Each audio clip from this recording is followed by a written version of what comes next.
Right, we are live, and I'm going to make sure that the Facebook thing is all live as well, so we can get all the Facebook comments as well, which it now is, which is excellent. And of course, if you got yourself a notification on the old YouTubes and other social medias, it means you are a subscriber and you've got your notifications turned on, and we really appreciate that. As always, thank you so much indeed. A little early, I know. Usually we'll be 10 a.m. Pacific, 1 p.m. Eastern, 6 p.m. GMT, which we will be tomorrow for our conversation with Cullen Bunn. But a little bit earlier for today to accommodate our special guest, and very much looking forward to speaking to Mike Hawthorne. As always, any comments, questions, anything you want to dive in, do let us know. Hit them up on the comments, they'll show up, and we'll put them to Mike as we go. What else have I got to say in terms of... oh, yes. We had our Patreon payout today. Thank you. Really appreciate it. It, like I say, keeps us going and keeps the lights on. As it happens, we did have our, I think it was our SoundCloud bill come through, which, if you've been following the audio versions of the podcast, you'll know that it goes to SoundCloud and then goes up to iTunes and Spotify. So basically, every penny that has come in, it allows us to do the various platforms that we go up on. So thank you so much indeed. Right, what else do I need to say? We are going to cut this countdown a little bit short because I started it a little bit late, and I want to get, we might as well start at the top of the hour, and I don't want to keep our guests waiting.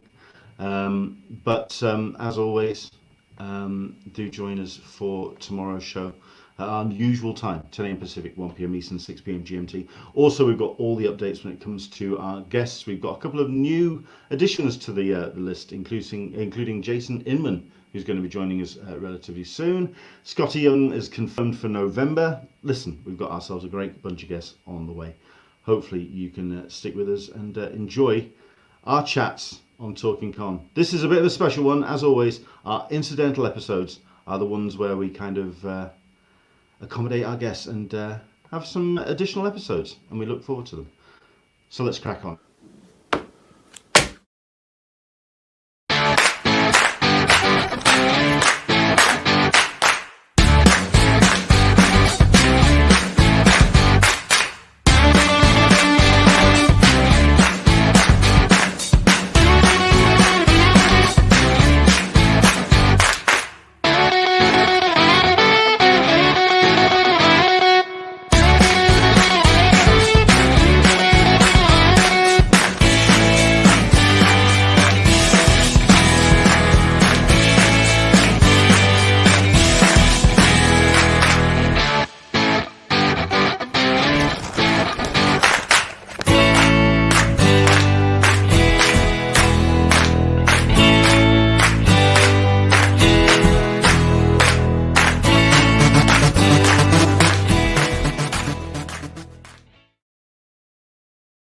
Hello there, welcome along. It's Saturday afternoon. It's a little bit earlier than we would usually be doing our show, but you know what? Hopefully you've got your notifications, and hopefully this is getting in your Sunday either up and running nice and early, or you're enjoying your Sunday morning wherever you are, or your afternoon, wherever you're watching. Thank you very much indeed for joining us for this incidental episode of Talking Con, a cup of tea with Englishman in San Diego.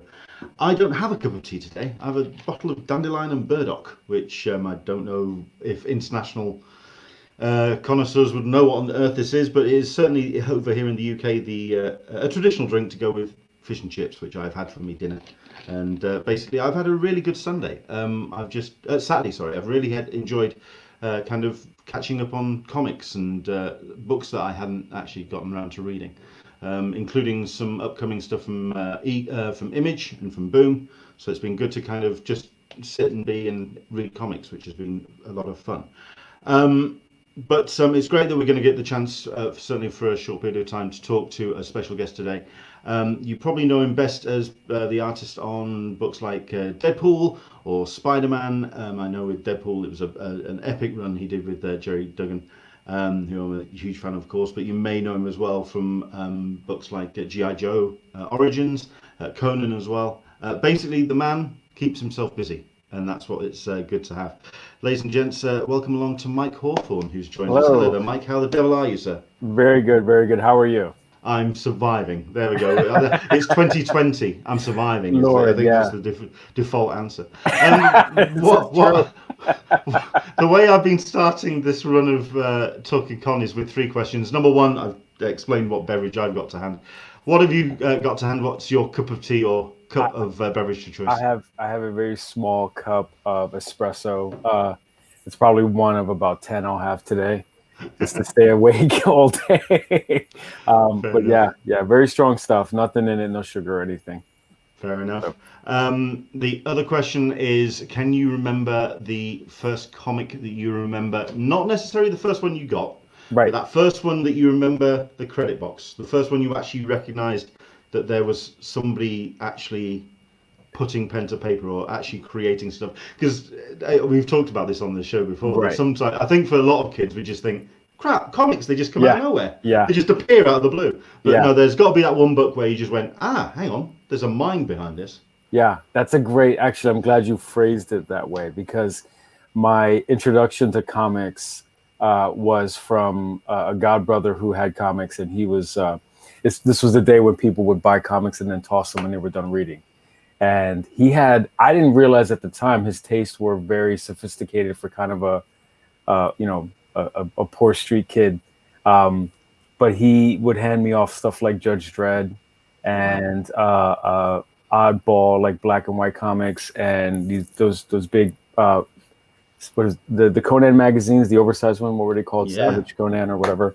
I'd say the first time I realized there were people behind it was an issue of the X-Men when it was drawn by Mark Silvestri. And I remember thinking there was something about his art that seemed different from the stuff I had been seeing before him. And this is, I don't know why, for some reason, that was the guy.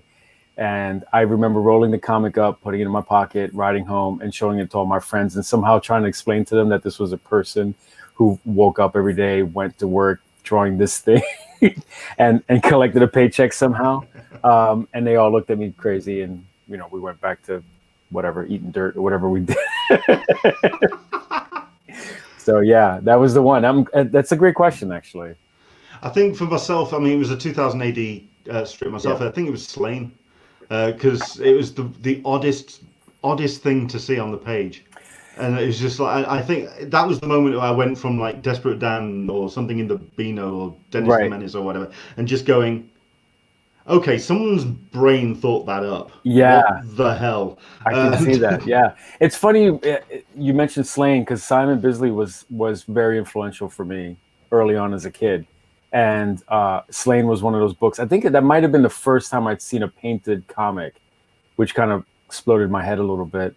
And then his work on like ABC Warriors there was just something about his approach that probably fits in line with Silvestri in some ways. Yeah, I can see a line there. Yeah. So, and I'm proud to say I got to actually work for 2000 AD. I did a Judge Dredd short, which was a huge thrill for me, because I always said I wanted to do at least one Dredd story. And no knock to the U.S. publishers, but I wanted to do it specifically for 2000 AD. Somehow that felt more real to me.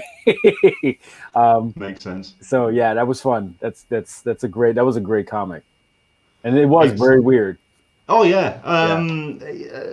I don't think many people. I mean, people kind of think of the Dreads and they think of the ABC Warriors. The slightly more mainstream titles, your Strontium Dogs and all of that. Right. But there were some stories in that book that they were coming from a whole other place, mostly out of sheer pressure of getting a book out on a weekly basis. But there's no real editorial oversight when you've got to get a book out at some point. Yeah, and they would do some fun. I mean, I've actually told my kids about. There was a sequence in a Slain comic.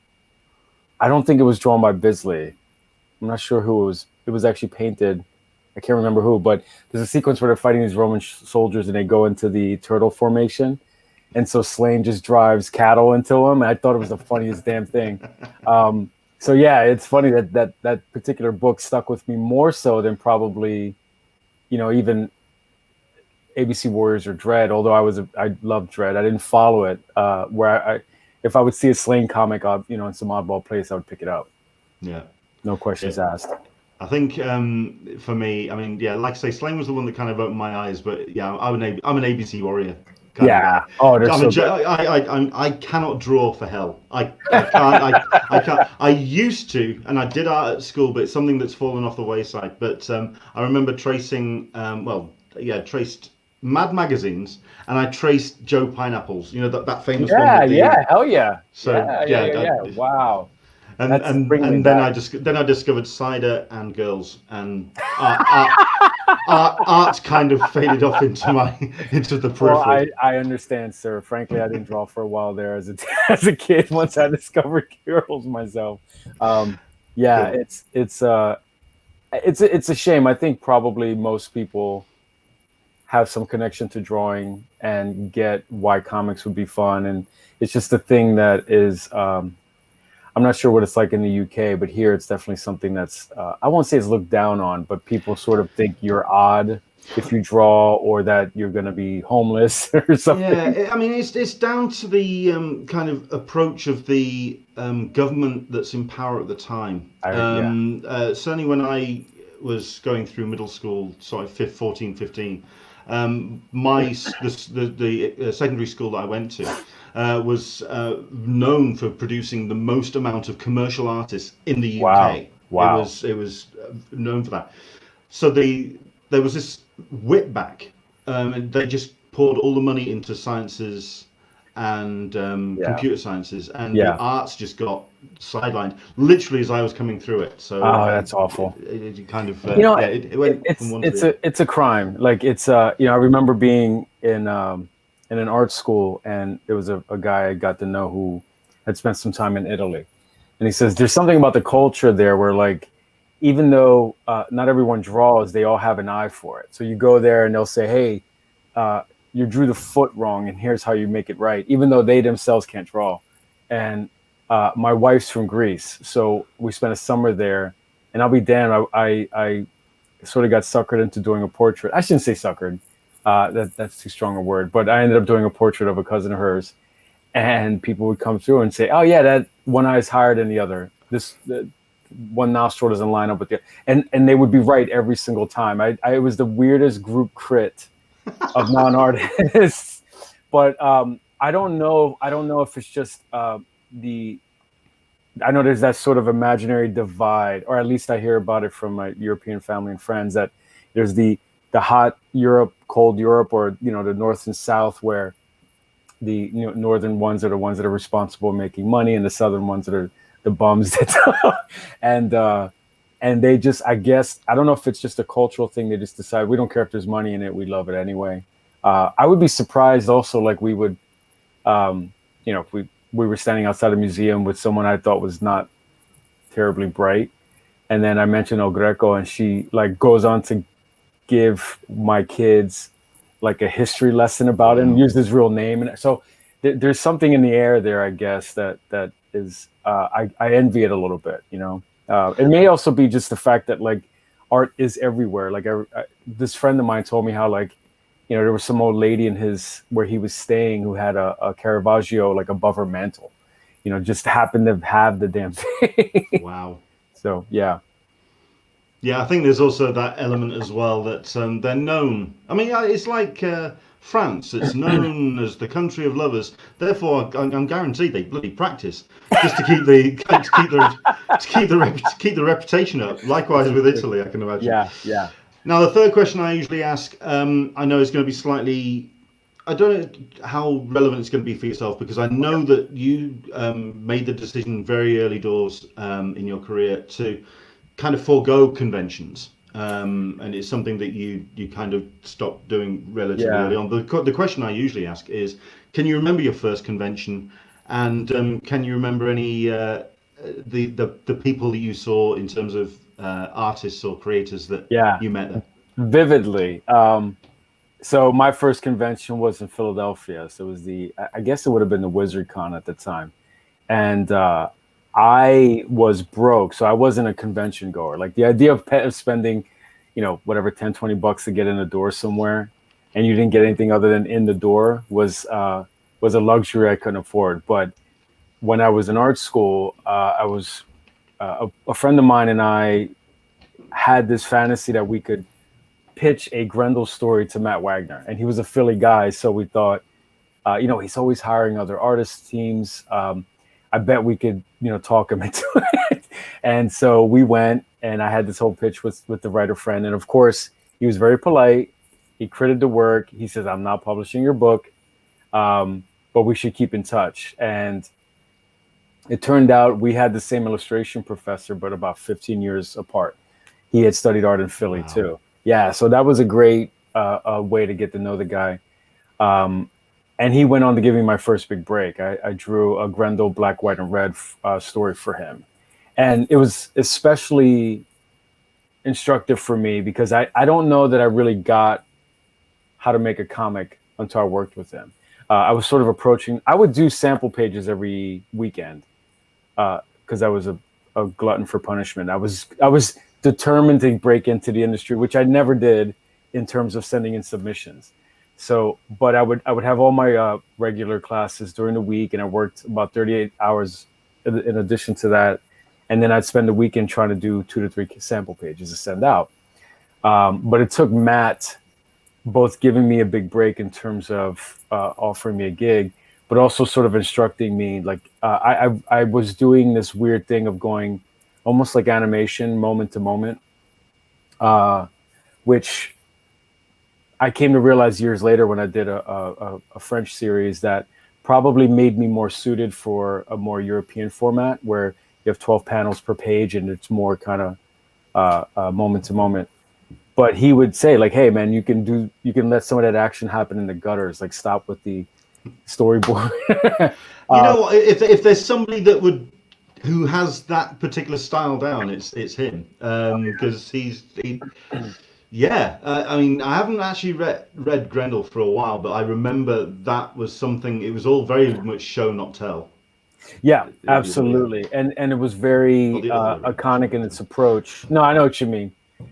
It was very iconic in his approach where he would come up with an image that just stuck in your head, and the story was sort of built around it. So I mean, everybody has that Hunter Rose image with the roses around them kind of embedded in their brain if they're familiar with the comic. So he was a great teacher. He was a great champion. The guy brought me into Dark Horse, and he and Diana Schultz, who no longer works at Dark Horse, unfortunately, but if not for them, if not for that one con, and it was funny because I didn't have any experience with conventions at the time, and so I thought I was trying to treat it like a job interview, which is probably silly. And then I remember going after I spoke to 2 more people, and then I left. I didn't realize like you should hang out at the con and enjoy the place.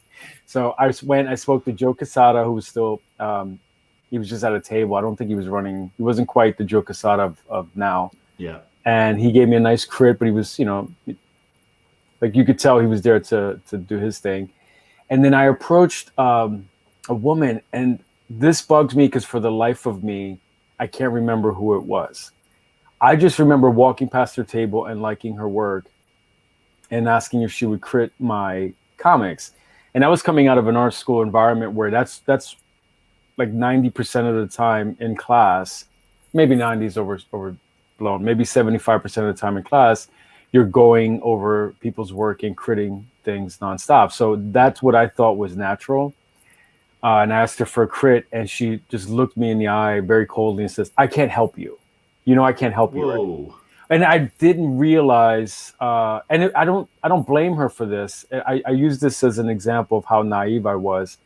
I didn't realize how transactional conventions were. I didn't realize that she probably was facing people like me coming up to her saying, "Hey, can you give me a gig, or can you hook me up with someone?" I wouldn't have thought Louise Simonson would have been that hard. It could have been. I don't honestly. I don't remember. There's a part of me that wishes I could nail it down because I feel like I should apologize to her because I want to say like I didn't really want anything. I genuinely wanted a crit. And I remember just saying, "Okay, I don't get what's going on here," and I just left and hung out in Philly the rest of the afternoon. Fair enough. That kind of makes sense. Well, I mean, it says lots that you were bullish enough to go up to tables and just go, right, Oh, I was scared to Please. death, though, man. Yeah. I was terrified. This was not easy for me. I really just thought it was like a do or die moment. It took a lot of me talking myself into doing this because I hated the idea. I hated. I was just.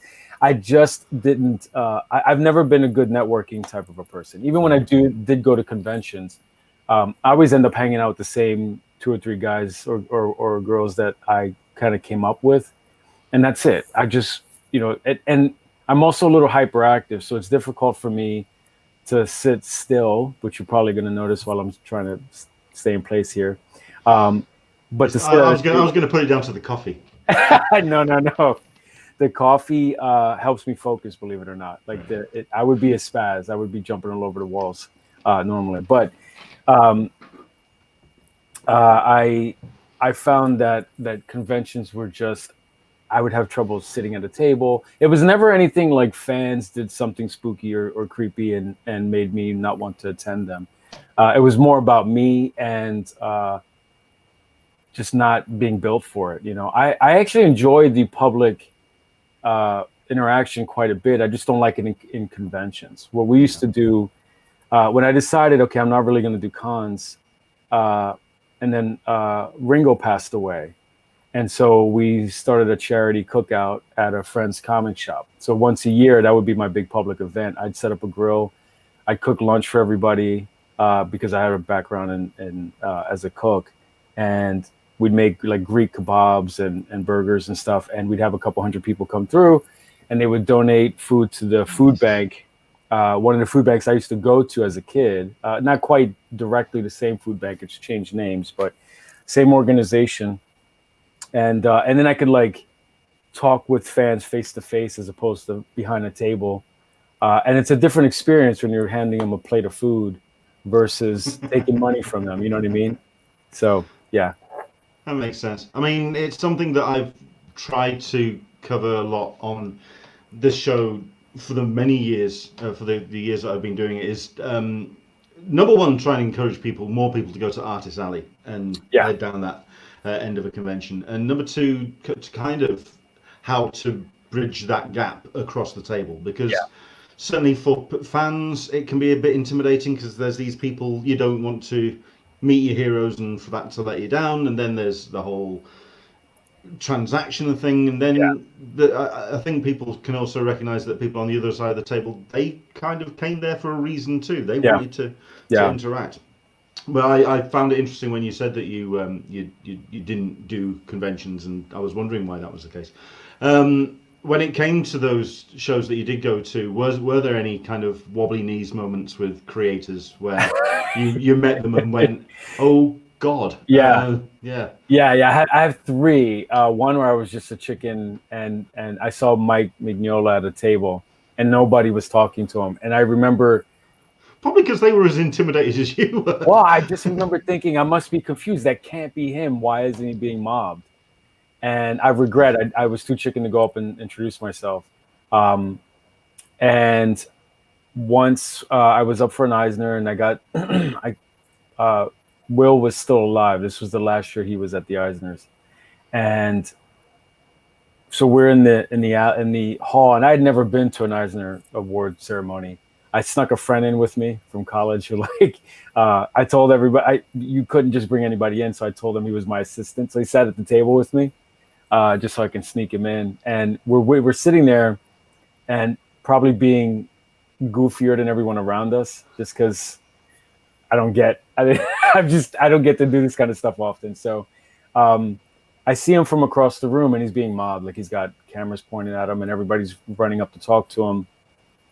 And there's this kind of sense of like, "Hi, Mr. Eisner," and talking, but also looking at the camera and kind of playing to it.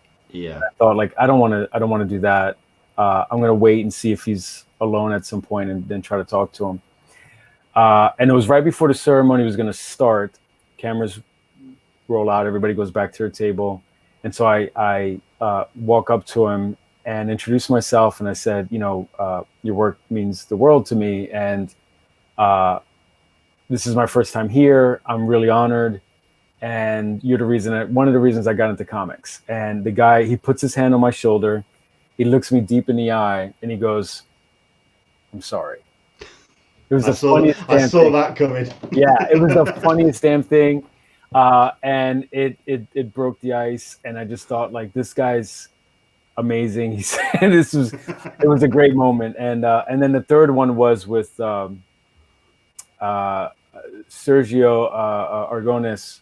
Whoa. And yeah, and I was walking, it actually was the same year. I was walking up to an elevator with Mike Oming, who's a very close friend of mine. He's the artist on Powers and a bunch Yeah. of stuff. Um, and as we're approaching the elevator, Sergio comes off, and I start to. This is the only time I was ever like speechless around someone, and I wanted to introduce myself or say something, and I was absolutely like dumbstruck, and I get onto the elevator, and Mike says hi to him in kind of a passing. I think they sort of knew each other, and right as the elevator doors are closing, Mike sticks his head out and says, "He's a huge fan," and then the doors close. And I swear it was something out of a movie. As the elevator's going down, we hear him say, he must have yelled towards the doors, "Thank you." It was amazing. Yeah. And he went on, as a matter of fact, it was this same year as when I was at the Eisners, because I remember he performed.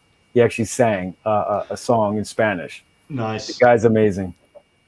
I think I've been very lucky. I mean, regular viewers will listen know I'm a professional DJ by trade, so you kind of have to learn that thing of where you just turn on the mic and you have to turn it on. You have Yeah. to you have to basically become someone else in front of a crowd. And Right. I've never actually blanked out in front of a room, and however big the guests I've been able to speak to in front of a convention or whatever, with one exception, and it was Frank Miller.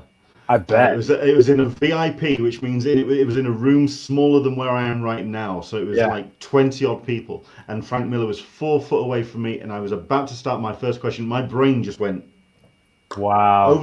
over there for a second. Yeah. Yeah. Thankfully it's the only time, but my God, that was Well, again, I mean, it was. if you're going to do it with someone, it's going to be him. And he kind of has, I mean, he's not a very robust man, but he has an intimidating presence I too. don't know about that because I mean 2 years before I think I was in Hall H for a Sin City panel or something, and at that point that he was a little frail, or there was something not.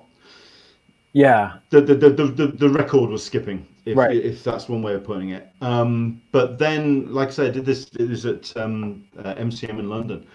I did the VIP sessions with him, and I wasn't too sure what to expect, and I asked my first question, and you just suddenly realise that there's some steel behind the eyes, and it's all it was all there. Yeah, that's what I mean. He has an intimidating presence. There's something about the way he sort of, because I've been in a room with him, and I remember thinking like, yeah, I'm not talking to this guy.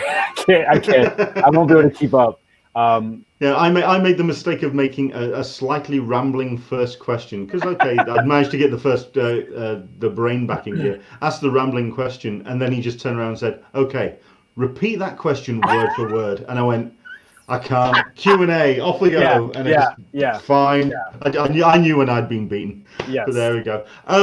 Let's talk about your start in art, because I know that you came in via graffiti art. It was that's something. It wasn't comics per se that it was your first focus. Graffiti is when you started. Is that something that you still kind of keep an eye on? Is that something you still keep your hand in? I don't. I think every so often I'll think, it might be fun, and I realize like I'm far too old to risk getting nabbed. How am I going to explain to the kids, hey, sorry, I was out at 2 a.m. last night writing graffiti and I got caught. But I think the reason why it was pivotal for me was sort of there's I grew up in a world where there wasn't like books and art and any luxuries per se. So getting to see drawings, you essentially just had graffiti and the occasional guy who wrote graffiti in his notebook. That was sort of the thing everybody wanted to draw. And I had always sketched and doodled, but there was something about the combination of like the pictures and the words that made something click. And that's why I think it's such the direct link from that to comics. And I think it's also the impression as well. It's an instant impact. yes, If you're gonna tag right, you're gonna. It's yes, not something you're gonna kind of. You can't be washy about it. Otherwise, someone else will just turn around and paint all over you. exactly, Literally. exactly. And also there was something about the fact that all this stuff meant something, um, and in a way that I could understand. I know that most art has meaning, but to us, no one could understand, especially modern art at the time. It would have been difficult for us to sort of interpret. Not till someone like Samo or Basquiat, that fine art seemed to correspond with something we grew up with. So that was definitely my intro. Then obviously comics, and eventually going. I was lucky enough that I went to a city high school that had an exceptional art program. Mostly because the guy running it, his name was Nelson Dodson, was just an incredible human being. He's actually the reason I went to art school in the first place. We had a deal when I took his art class that if I continued to fill up sketchbooks, he would always replace them. So I had Nice. this kind of constant source of art supplies, and someone who said to me, "Hey, you are actually good at something," which didn't happen often. So that was really, really informative for me. And going off to art school was kind of a weird turn for me. Well, I mean, the first art school I attended was a thing here called the Pennsylvania Governor School for the Arts, where it was all the arts, not just the visual arts. And all of a sudden, I'm in this program, and it was all expenses paid if you got past the gatekeepers. Um, and I was, my roommate was an opera singer who now sings for the Seattle Philharmonic, and I'm all of a sudden around ballet dancers and classical pianists and all this stuff that I'd never. I mean, it might as well have been Martians. I had no experience with them. And it made me think differently about the art, in a way that I realized I had a lot of work to do. So then I went off to a painting program in Philly and took it very, very seriously. Or as seriously as a hyperactive goofball could take something. And just threw myself into painting and drawing the figure. And I mean, my degree is I've never taken a comics drawing class. I only took one illustration class. Most of my training is like kind of classical painting and figure drawing, which is a weird reversal from just drawing, somebody's name in graffiti for 50 cents just so I could buy a bag of chips or something. So yeah. I think that also gives that real sense of, well, I mean, I think a good art school also gives two things. It gives that sense of form of industry, that sense of you have to complete something for a paycheck, or there's a sense of the business involved, the business element involved. Absolutely. And also it grounds you in the whole sense of, like I say, it's great that you had dancers available. There was this sense of form and movement that you could draw from. Yeah, I mean, one of our assignments was actually going to the theater to draw the dancers. I guess on some sort of like Degas inspired assignment, but it was a huge deal for me. I mean, I hadn't done anything like this, so getting that kind of exposure was a huge deal, and it's something that, in retrospect, I realize is really the simplest thing in the world. Like giving a kid a sketchbook and just say, "Go draw stuff you see," is as simple as it gets. But it's life altering if the kid really takes to it. So I regretted. I mean, and not that I loved graffiti, but I recognized pretty fast that like I had kept my study very narrowly focused on how to draw really cool R, or how to draw a brick pattern or something. How to collect the right kind of caps for your paint. But it was a good way. It was an odd way of getting an art education, but I think it was a formative one, and it was a good one.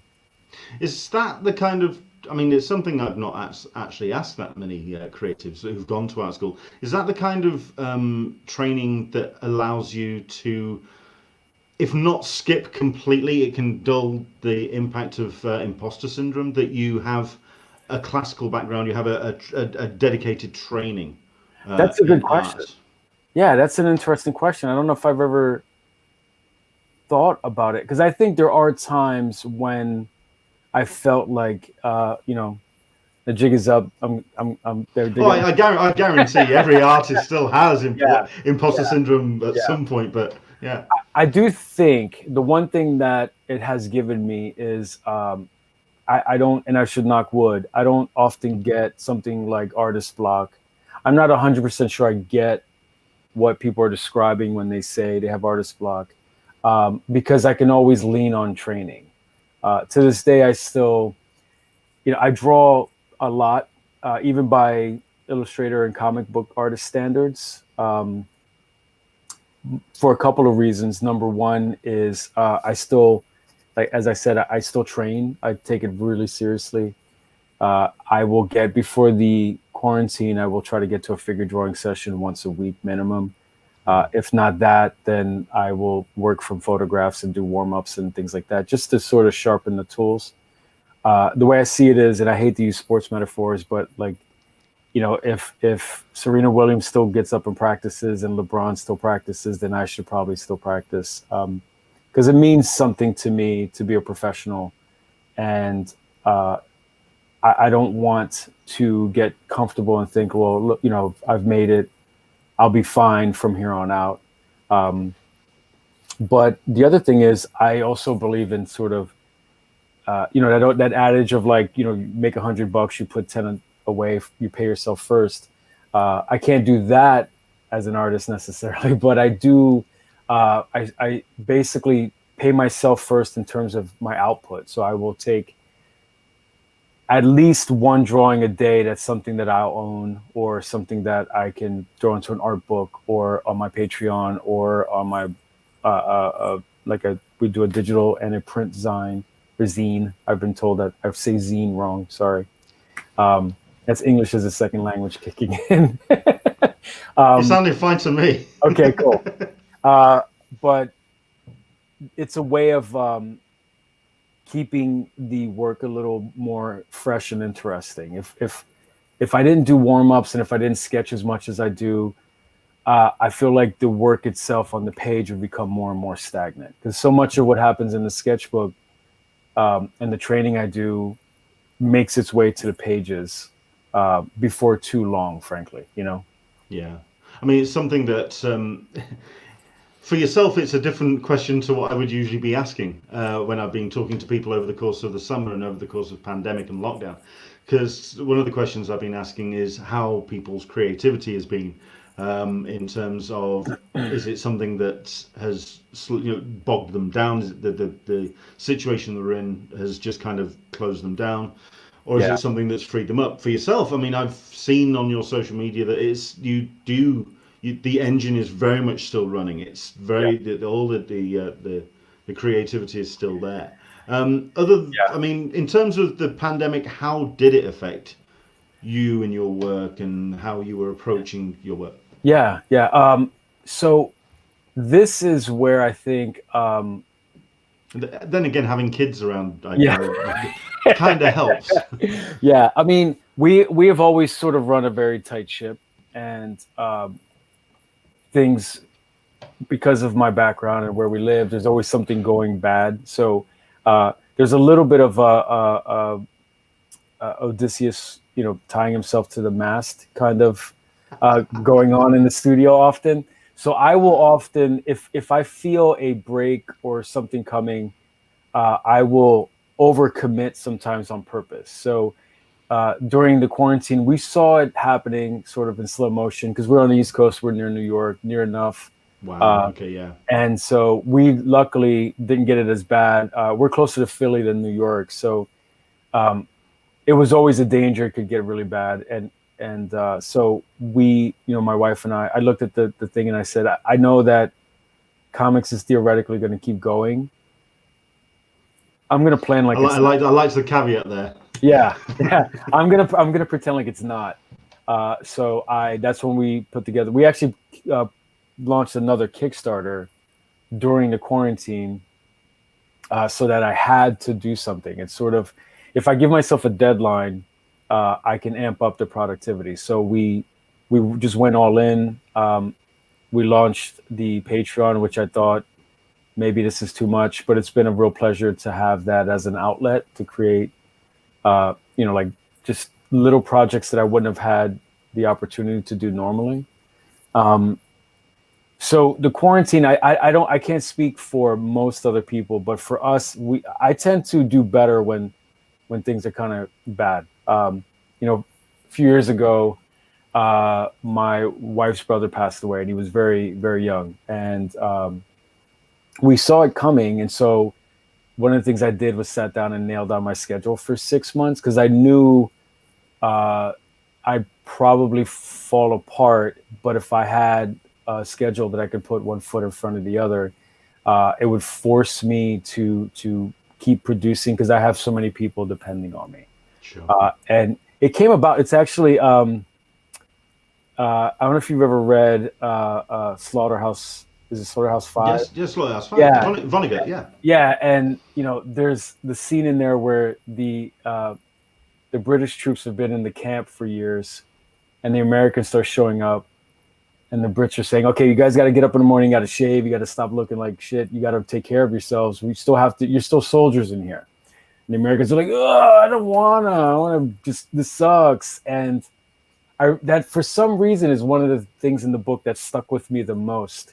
So I find that I just operate better even if I'm in the camps, I get up and get dressed and get to work and treat everything as if, whatever's happening now is temporary. We still have the future to plan for. And so it's kept me creative. It's kept me still producing quite a bit. We're about to put out the Life Studied Art Collection book. It's off at the printer now. I was bugging Marvel quite a bit, saying, "Hey, I know that there was sort of a moment where they said pencils down, everybody has to wait for a little bit." And I said, "This can't work for me. I need to do stuff." So sort of became this public face of Marvel, where I was doing live stream lessons, and I was just willing to jump on any of that stuff. And because of my background, I'm flexible enough that that it doesn't take a huge. It's the ship's small enough to turn pretty quickly, basically. So, yeah, the quality wasn't so bad. I mean, I don't know what it is. I don't know what setting I've pressed, but I think it's both Patreon and Kickstarter. For some strange reason, for yourself, I see all of your following of projects, backing of projects, that you are someone that really kind of has been a real supporter of other projects as well that's going on throughout the course of we probably follow each other on Kickstarter. I think what happens is I linked my Kickstarter to my Facebook, and I started to see I started to hear this from people, and I started to see that I would see notifications when my friends would back things. So I'm not sure how exactly that works out, but yeah, I do try to support projects that probably need the attention more so, like than say I know Boom is doing a project currently with Keanu Reeves. Keanu, which is awesome. It's huge, but that doesn't need my attention. Whereas if I back something and then post about it, the real thing I'd like to do is post about it and spread the word and get little projects off the ground that I think really, really are sorely needed in comics culture. So that's probably what you're seeing. Yeah. Fair enough. Because I mean, I was going to ask the kind of projects that attract your attention. I mean, in terms of the kind of books and projects that you follow and back. Is there a specific art form or a specific? I mean, what's the kind of thing that really kind of grabs your attention? You've probably noticed that they're all over the place. I don't know that I have a really. That's the reason I asked. Yeah. I have a soft spot, obviously, for Latino projects, just because I'd like to see more of those. That's not to say that I will just back something because a Latino's done it. I still believe that I want to support a creator that's invested in their own work. But I don't know that I have a really like a trigger that says, yeah, that's my thing. In fact, there are probably lots of things that I would absolutely buy if I saw in a store that I wouldn't back on Kickstarter. For instance, we mentioned the Keanu book. Like that's probably something I would read. I probably won't back it on Kickstarter. I posted about it on my website, and I think that's probably the extent of my interest. Yeah, yeah, Purely because the whole idea of a company or indeed a creator that doesn't necessarily need a Kickstarter yeah, to get the yeah, book done. yeah. That was going to sell. You stuck his name on it. It was going to sell. So Yeah, I think it's gotten to be a more. So I was with you 100% up until recently. With I was thinking of certain projects that I was backing, and I started to realize that like I think Kickstarter has gone beyond just a store, and now running some myself, you realize it's more in line with Patreon, where you get to communicate with the backers. It's a smaller group of people. yeah. If someone buys your book in a comic shop, you'll never know. But if they're buying it from you on a Kickstarter, uh, it's just a better form of a, God, I hate to use the word transaction, but Well, the way I've been describing it is it's a dialogue. basically, It's an basically, absolute right. communication with not just an audience, but specific members of the audience. There's a Yes, real there's yes. a to and fro. 100%. Yeah, I mean, I've noticed that, once we started doing Kickstarters, I would see the same names over and over, and you start to get to know these people, and then they back you on Patreon, and you get to know them more. And it was a thing that I realized I had missed out on by not going to conventions, by not being as public in the comics community as I probably should have been.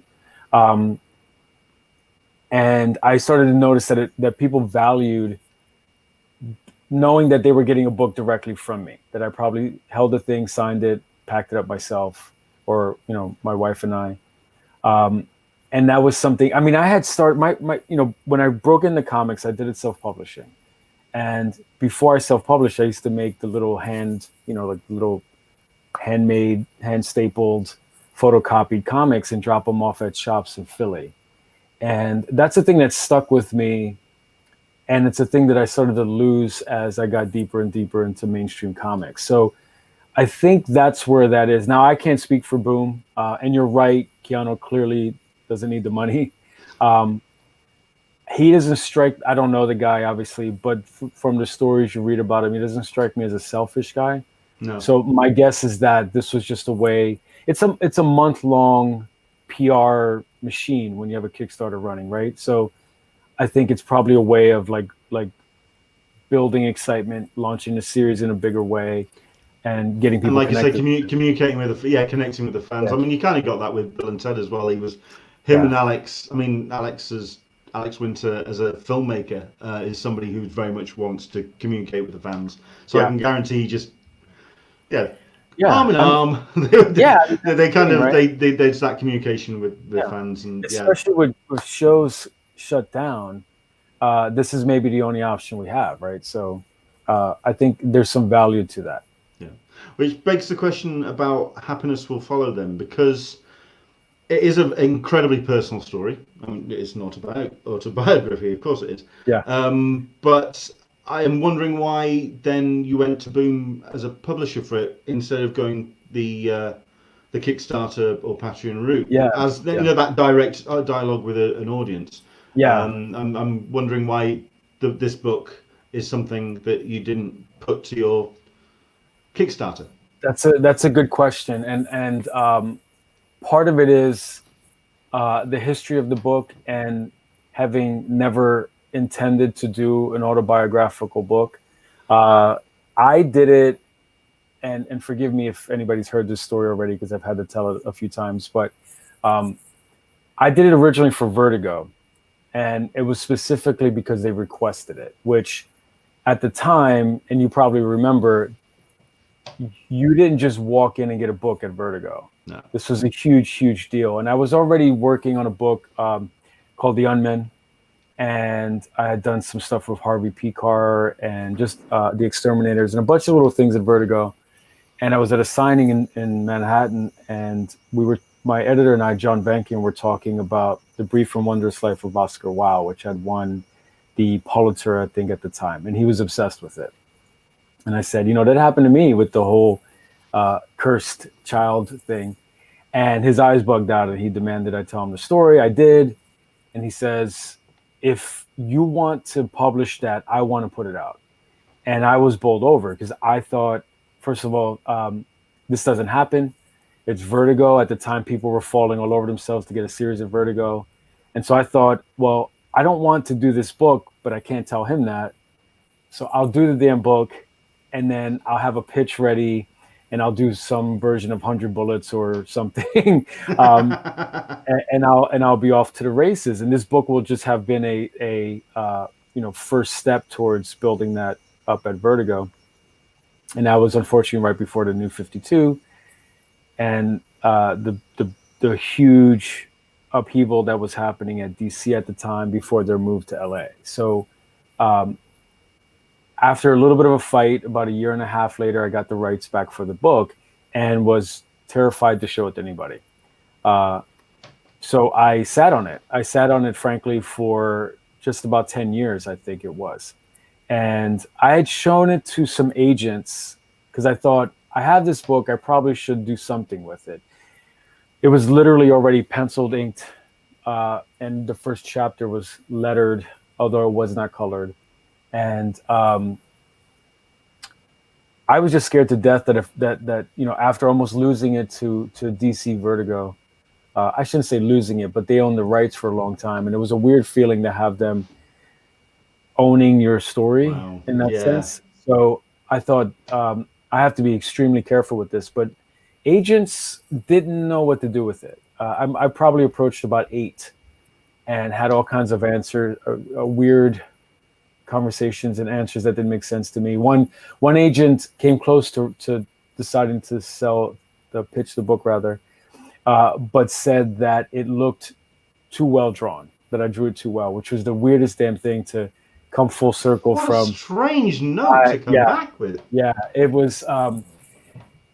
I recognize now why he thought it. I think he was thinking, and this is probably the case for most of the bookstore market.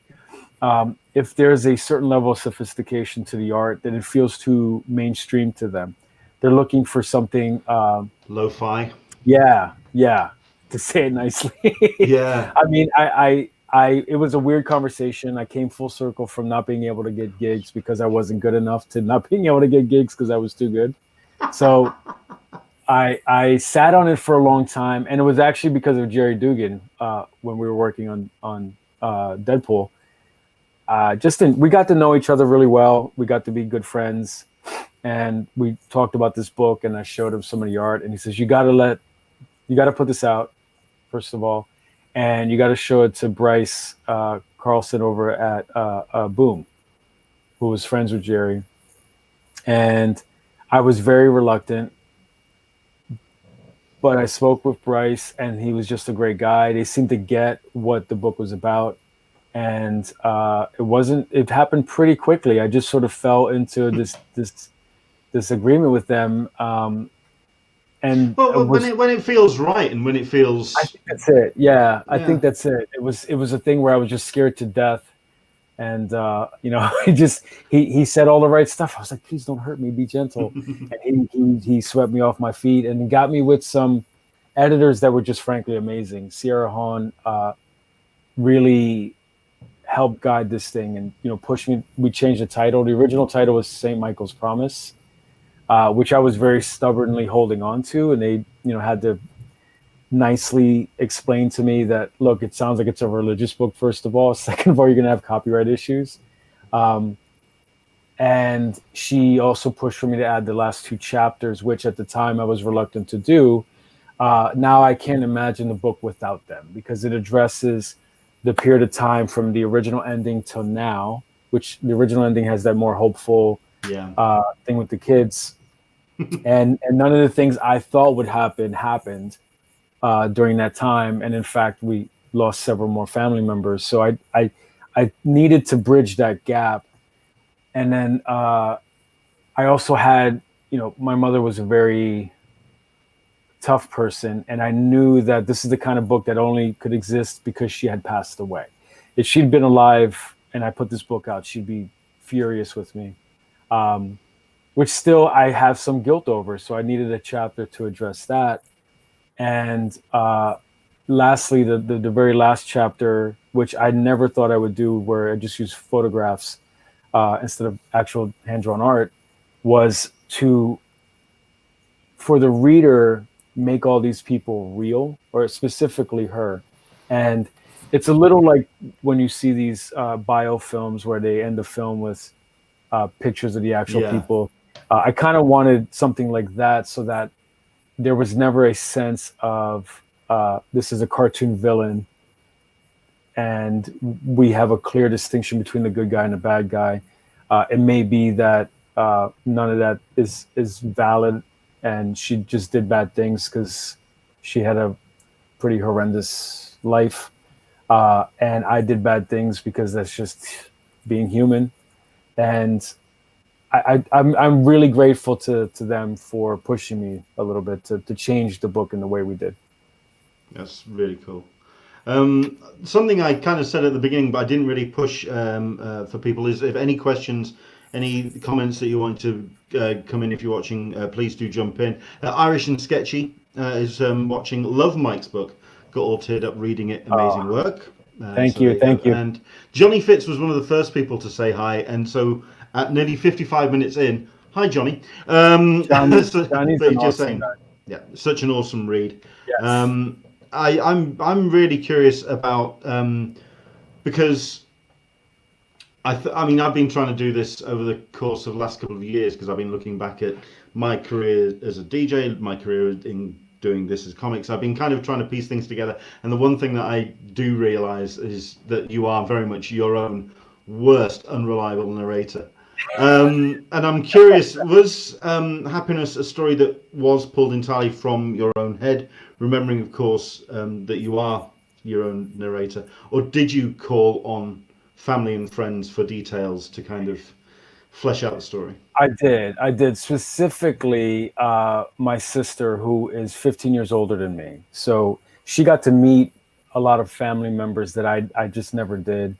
And in fact, one of the more important interviews I actually put into the book, because it turned into a conversation where we realized, we didn't grow up together. And so there was a sense of two strangers talking every time we would get together. Wow. I think that was the first time I realized that we had essentially the same childhood. If not, maybe hers was a little worse. Being gay, being a woman, and the expectations my mother had for her. But we had essentially the same childhood. It just was separated by distance and time. And so we didn't share it. So there was no sense of camaraderie until we started sort of nailing down some of these details. And one of the stories is in the book. I won't spoil it for anyone, but there's two scenes that mirror each other that happened almost exactly the same way for both of us, but like 15 years removed. And so she was a huge source of information. It was harder to reach out to other family members, so I tried to base things on it. I was very clear about separating the stories by things that I had direct experience with, and stories, or that I could corroborate, or stories that were part of my family lore and the myth making, so that this is the story I was told. I don't know if this is how it happened. This is as true as I can present it. And by the end of the book, it's clear why some of that stuff can be questioned. But it's also, you mentioned it being from my point of view, and you see that in how I try to present some of the people. There's a way that if there was a story that I couldn't corroborate 100%, but I had heard it over the years, I tried to present it in a way that it felt like you were being told a story versus witnessing a thing. So that hopefully, if I did my job well, that's clear when you read the book that, okay, this may be some myth building that's based on real things. For instance, there's a quick historical breakdown of my mother's life, going from different big events to sort of show her character. One of them was when she was out looting during a blackout in New York. And like, that was a thing that happened long before I was ever born. Obviously, none of the people she was with were anyone I could reach out to. So that was the thing. I had to do a lot of research on the blackout itself, try to nail down what neighborhoods it was in, and get a sense of what it may have looked like based on that. There's another scene like that where, this is my. I'm just pulling. I'm pulling random kind of at this point. Yeah. So there's a lot of mixing between, I tried not to ever just give information in like a journalistic way where it's a little dry. But I tried to definitely separate between, these are things I saw versus the myths that come up. And this particular page, these cousins of mine would fight. They were just the most violent guys, and they didn't hate each other. It was just they were addicted to WWF wrestling, and their dad thought it was the funniest thing when they'd beat the hell out of each other. But you see it starting to slide into myth by the last panel with how forceful and strong a character their mother was, and she was really important to us when we first moved to Pennsylvania. So, there's sort of this flow you have to try to manage as you go through the story. I know that your workflow is pretty fluid from job to job, and depending on the gig to hand. I mean, how did you settle on the method of choice when it came to happiness? Because if I remember correctly, you don't do much, or you don't do too much in terms of digital. You're very much a case of pencil to paper kind of guy. So how did you just determine on your method of choice for this very personal story? Right. I really tried. Again, you have to make these deals with yourself when there's a bumpy road ahead. And I knew that some of this material might be tough to get through. So I was probably more strict about the normal method I would use. So I just would do. I don't normally when I'm drawing something I've written, I don't normally do a full script. In this case, we did. Number one, so that editorial could understand what the hell I was doing. And we spent just about a year on that script. Wow. Because I really wanted to make sure it was tight and there were the path was very clear, Then I did very tight layouts, and we went over those, which I don't normally do, but it's a step in the process that I felt like it would just keep me very rigidly set in my path, so that I wouldn't, if things got rough, I wouldn't be easily bumped off. So it was essentially the same process I use now, just very rigidly nailed down. So strict layouts, we went over that. Strict pencils, we went over those. Heavy inks. The one step that I was the least involved in was the colors, because even the letters, Clem and I, he created a font based on my handwriting. So even the letters are based as if I had written them myself. That must make it a very surreal read. It's very weird, especially because he went to the trouble of. So when we were working on it, I would submit handwritten letters, and he would say, give me, 10 A's, 10 B's. And he would focus on the letters that are used more often versus ones that were used less often. So that font is designed so every time you type, say, the letter A, you got a different A. So it really looks that much more like it's handwritten. It was the colors that I sort of kept some distance from. And partly was because I hired some past students of mine, Ariana Plonchinsky and Sam Bowen, who were some students of mine at PCAD. And I loved their work, and I knew that their work ethic was such that I didn't have to worry about it too much once we started this thing rolling. And I just made a Pinterest board as like an inspiration board for what I wanted in terms of palette. We looked at a lot of European comics versus the more bright and vivid American comics.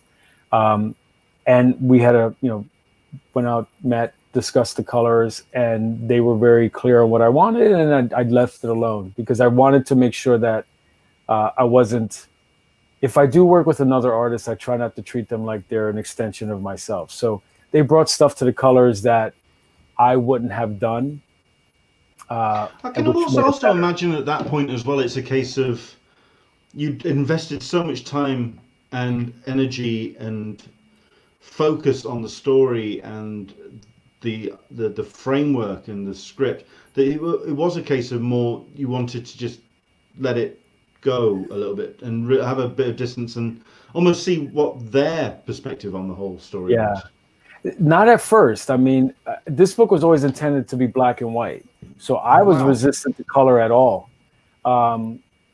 And when Boom was pushing for the color, I wasn't thrilled about it. So I thought, if I'm going to have color, I'm going to have to be really controlling and do it myself, and recognize that pragmatically it wouldn't make sense because I still had my workload at Marvel. It would have meant pushing back the release of the book itself. And I was lucky enough that I knew these two artists' work personally, and I felt I could trust them. Had we just hired this out to some random colorist, I'm sure it would have been great, but I would have been much more of a pain in the ass about it. With these guys, I don't even know. I think I literally had only one color note for the entire book, and it was only because of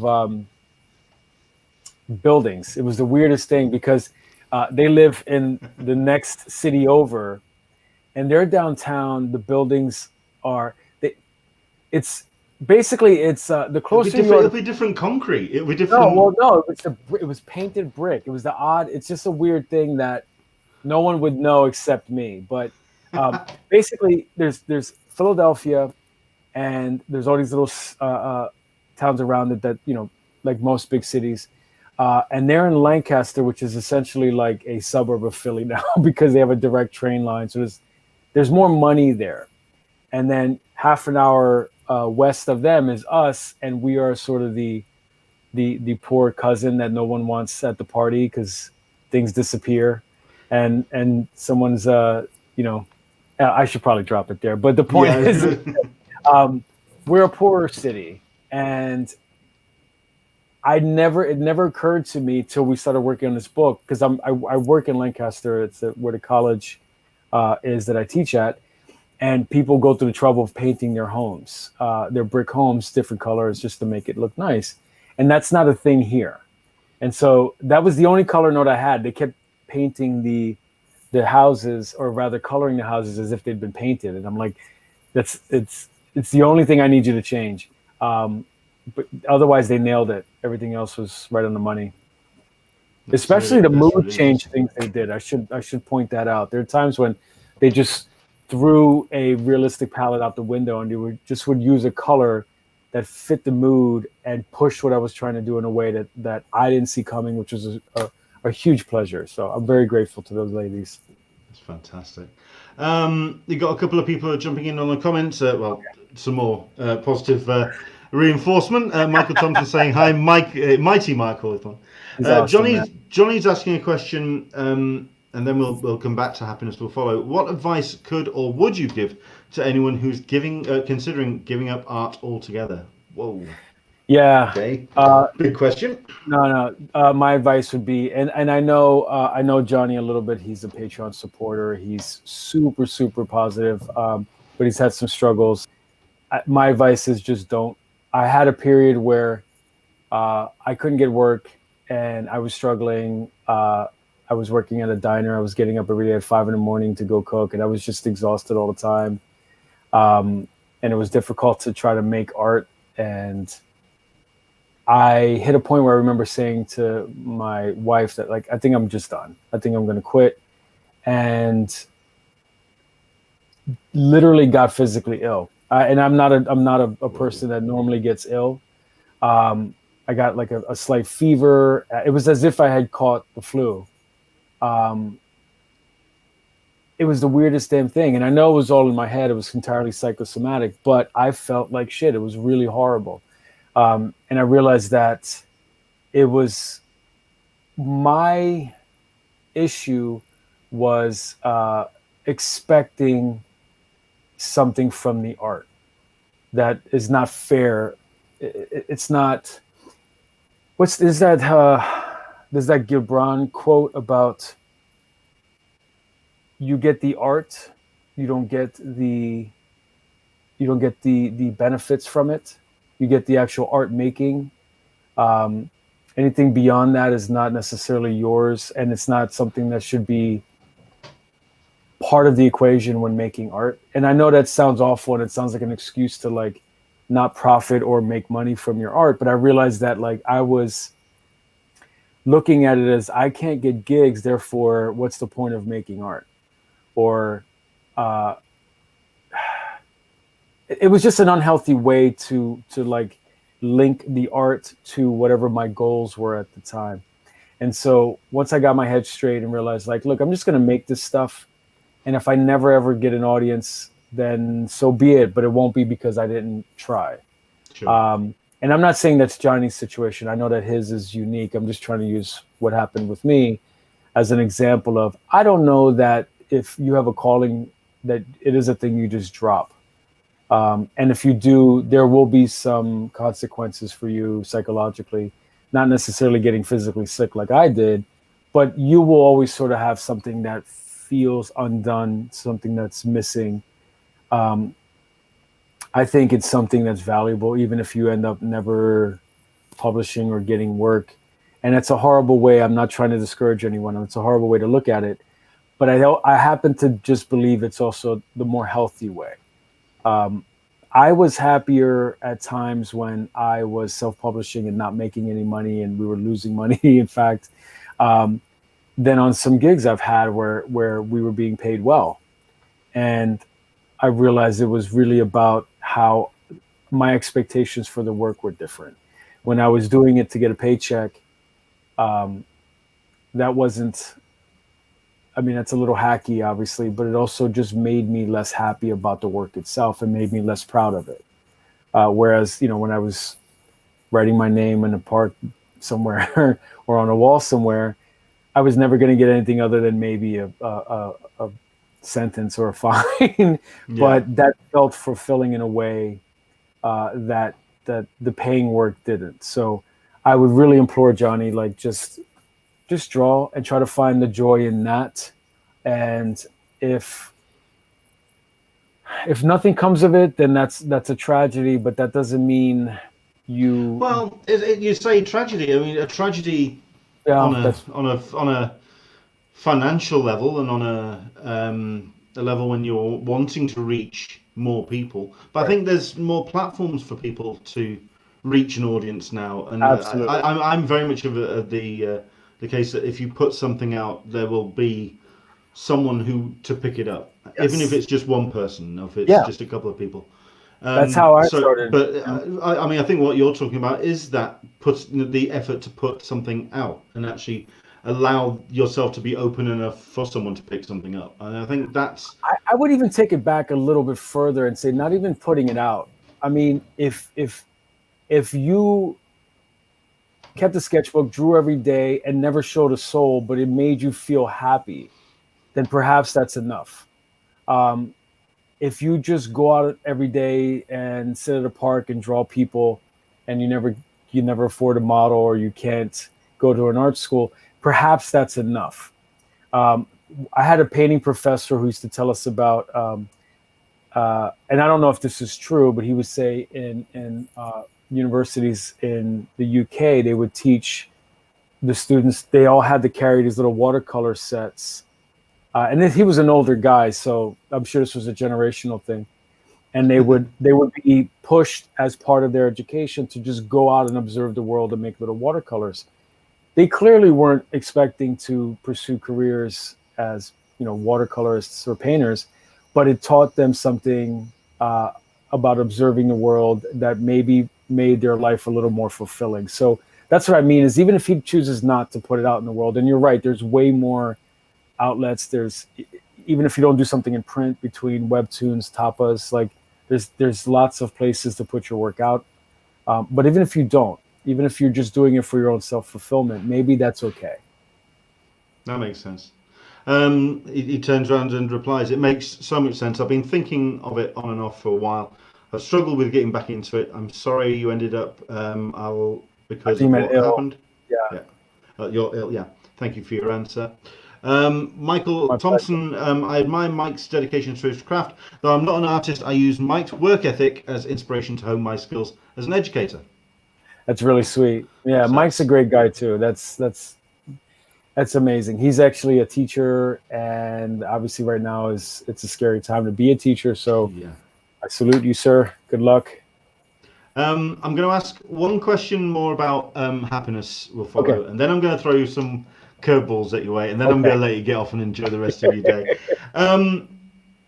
In terms of approaching the story, obviously there's going to be. I mean, you've talked about the fact that there are elements of your own story which was hard to approach. But what would you say the hardest part to approach, and conversely, what was also the easiest to kind of to take on when it comes to the book?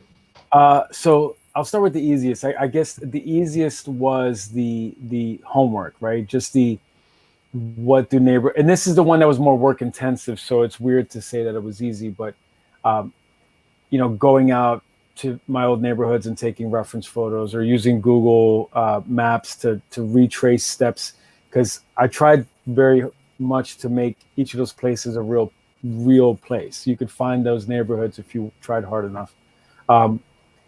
And that I could get lost in, and it was perhaps not brainless, but just remote enough from the subject matter that I was able to do it easily.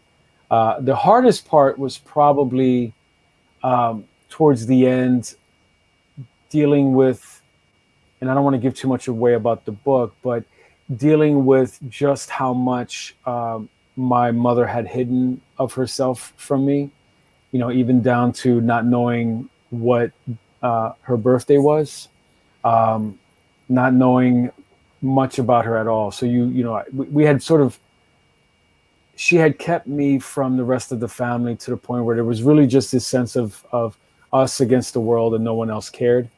Wow. So when she passed, and a lot of this stuff I found out at her funeral, or rather after the funeral, when the family got together and we started to compare notes, and we realized everybody had an individual piece of a puzzle that no one knew was a puzzle. So when we put those together, and I realized, like, not only had we lost her, but I don't even have a distinct memory that I know for certain. If I didn't see it myself, I don't know that any of it was true. That was difficult to manage and get past. And I'm often asked during these interviews, like, was this cathartic? And the answer is just, it really was not. Partly because there's a lot of stuff that was left out of the book, because I made it clear early on I didn't want to do a tell-all. So there's a lot of, I mean, if this is making folks feel sad, then the rest of the story maybe would have made it just a very unpleasant read. So that probably was the hardest part, was just dealing with the sense of nothing being resolved or finished, or even knowing for certain what I could know as a fact, Yeah. I mean, it's when it's described as an autobiographical graphic novel. While it is based on your life, and it's based on the story of your life, it is an incomplete story, in that it's a sense of, rather than a narrative. And there's a definite idea of your. It's interesting that, I mean, I wasn't going to ask about whether it was cathartic or not, because that's between the relationship between you and the book. That's not to do with us. It's nothing to do with us.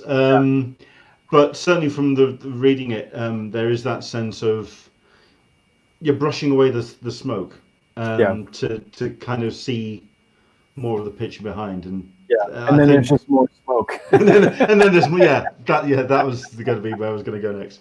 That's interesting. Okay, very quick fire then, and we'll lighten the mood a little bit with a couple of other characters.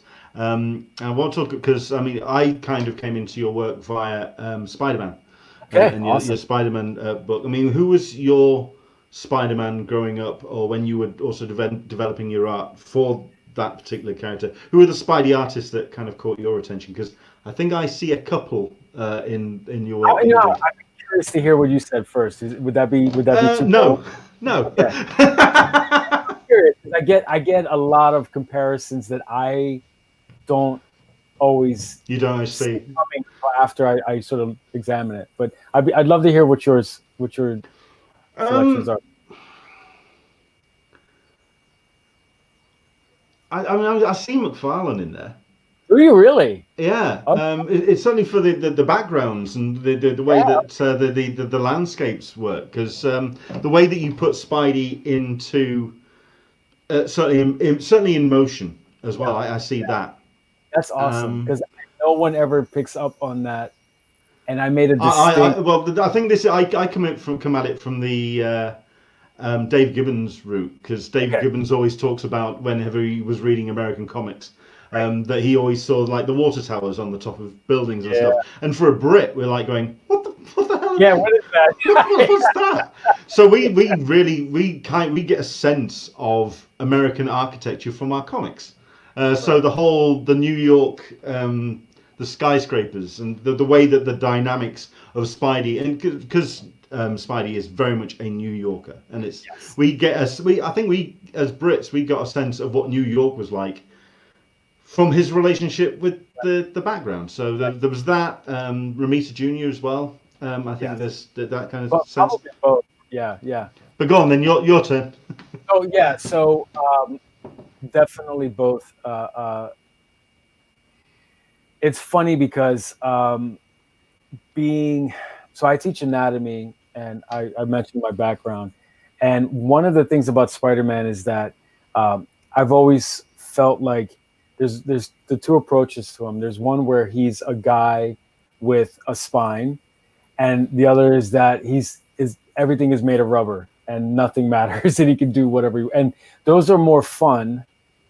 But the artist in me that studied anatomy, it's I can't get past the rigidness of the anatomy. So I did look at McFarlane quite a bit to try to say like, okay, where's the cutoff?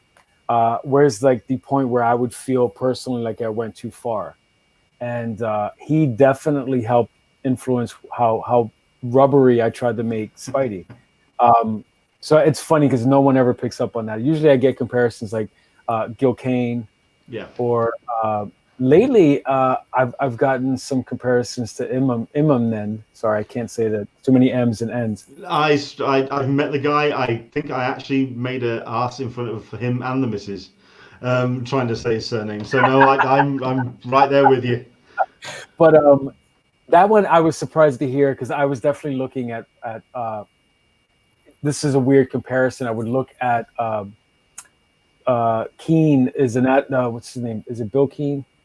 He's an animator at Disney, and he worked on the Tarzan movie.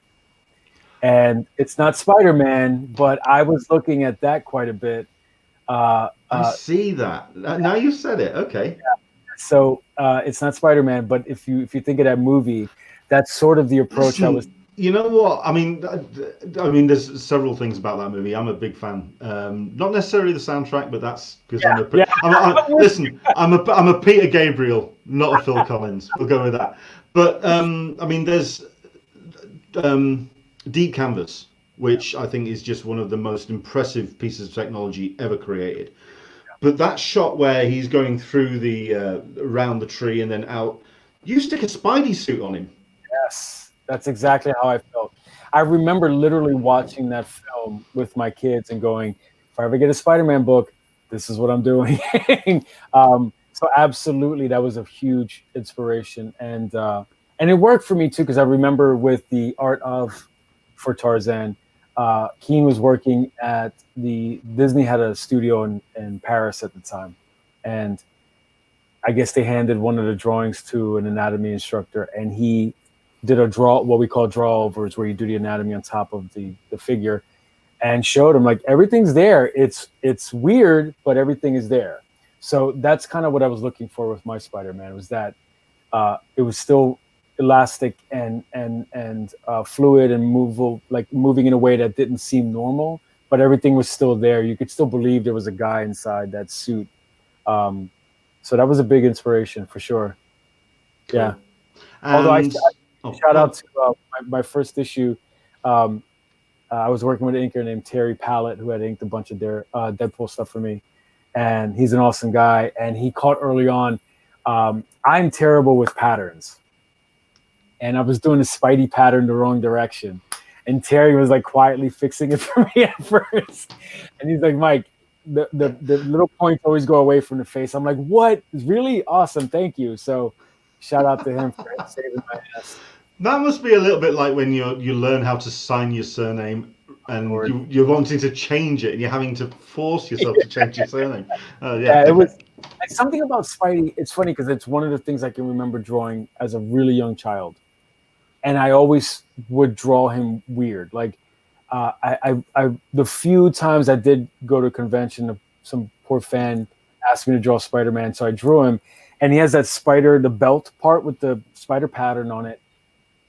God forgive me. I don't know how I made them into briefs like Superman. and I didn't realize it was wrong. And somebody comes over and says, dude, what the hell is that? So I'm notoriously bad for anything with a pattern or like, I also did a sketch for someone once at a Marvel booth in I don't remember where. And he asked for Captain America. Instead of the A, I put a star on his head. And he quietly just accepted the sketch and went home. And then I saw it years later on a comic art fan's site. And the guy's like, yeah, I guess this is an alternate version. But he was... so, yeah. Oh, man. Okay. Fair enough. And the other one was I wanted to ask about Deadpool. Because the character has evolved so much over the years from that original... the hard merc one that would take no shit, all the way through to I mean his personality is like shifting sand at this point. What do you think of Deadpool when you see cosplayers or people online taking him like this merry prankster? Because your Deadpool was kind of, it was in the middle. He had the real spine to him, and he had a real sense of menace, but he also had the playfulness at that point.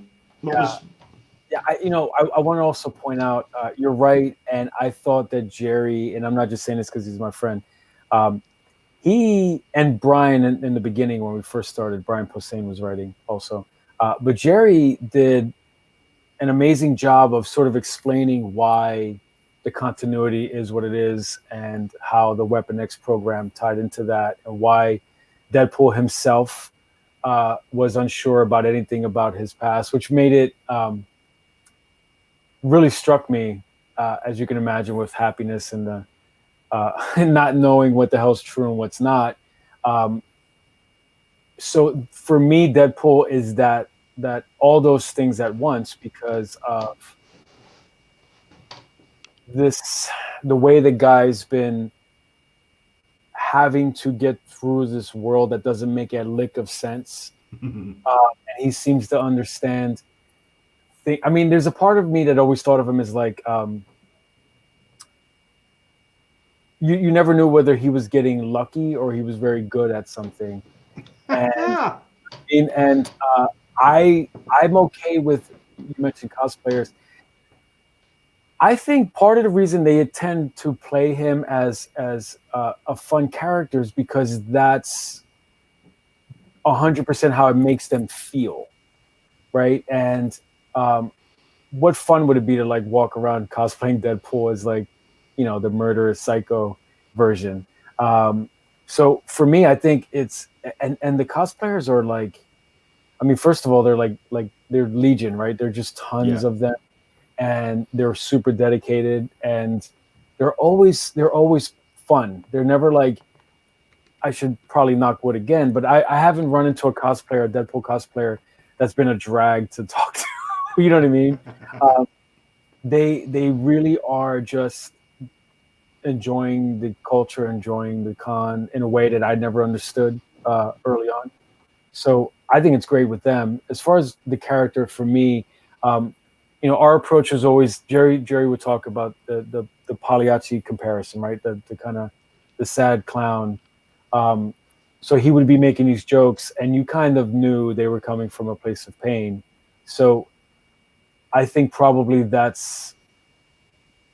I mean, the world's crazy. This year obviously we talked about it. This is a scary year, and I wonder sometimes if that's not the right. I mean, I don't think we should all get katanas and cut people down, but wonder if just deciding that like nothing is to be taken seriously is not the most sane approach to the world, especially when you're kind of hurting a little.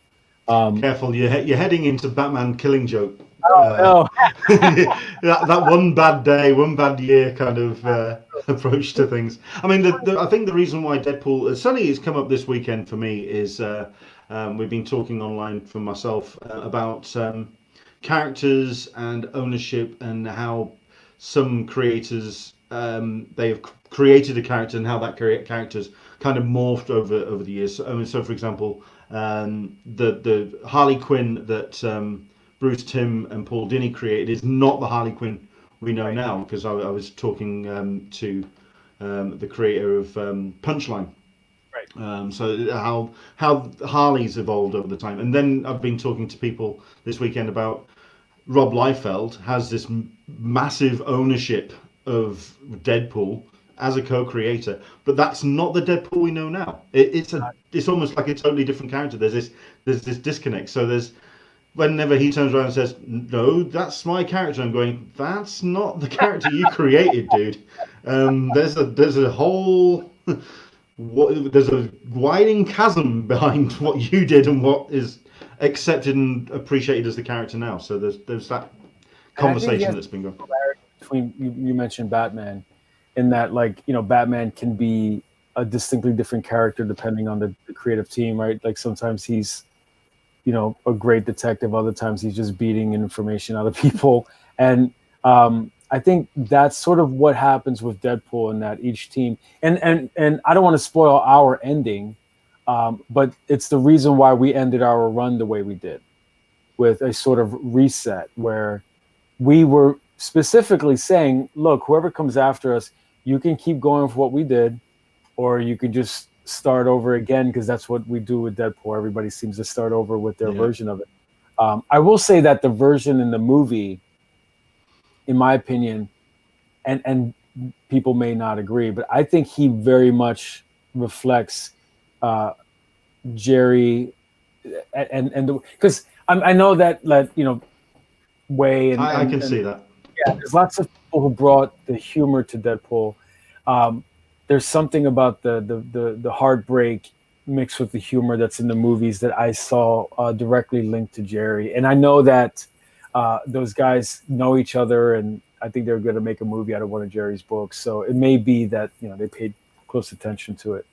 Yeah, I mean the scene in the first film, when this is before he'd become Deadpool, and Wade is as a merc, and he's terrorizing the kid with the pizza.